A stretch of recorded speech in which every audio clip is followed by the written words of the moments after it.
A ju kujtohet kur kemi raportuar se qysh një zyrtar komunal i komunës së Kamenicës dyshohet se kishte ndërhyrë në një konkurs për edukatore në qerdhën publike në Kamenicë.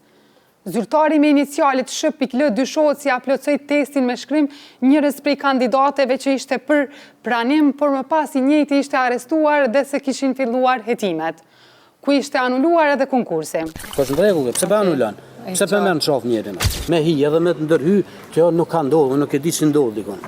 Absolut.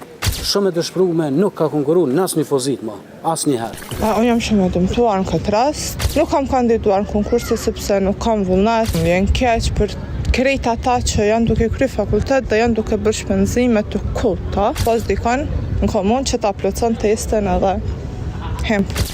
Informacioni më i ri lidhur për këtë rast është se zyrtarit në fjalë është ngritur akt akuzë nga Prokuria Themelore në Gjilan. Nacionale ka siguruar akt akuzën ku thuhet se me zhvillimin e hetimeve ndaj të pandehurit SH.L janë siguruar prova të mjaftueshme për të vërtetuar përtej dyshimit të bazuar mirë se njëjti ka kryer veprën penale. Por vlen të theksohet se zyrtari në fjalë është i pafajshëm deri në një vendim të gjykatës.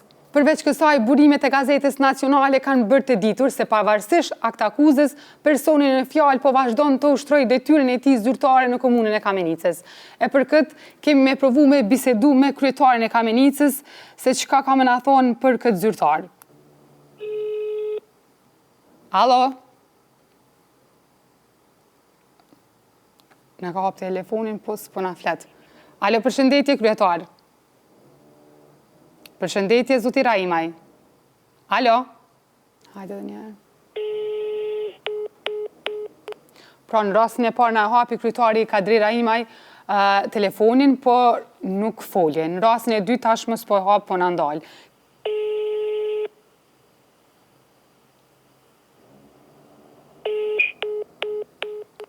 Nuk po na hapi, provojmë prapë.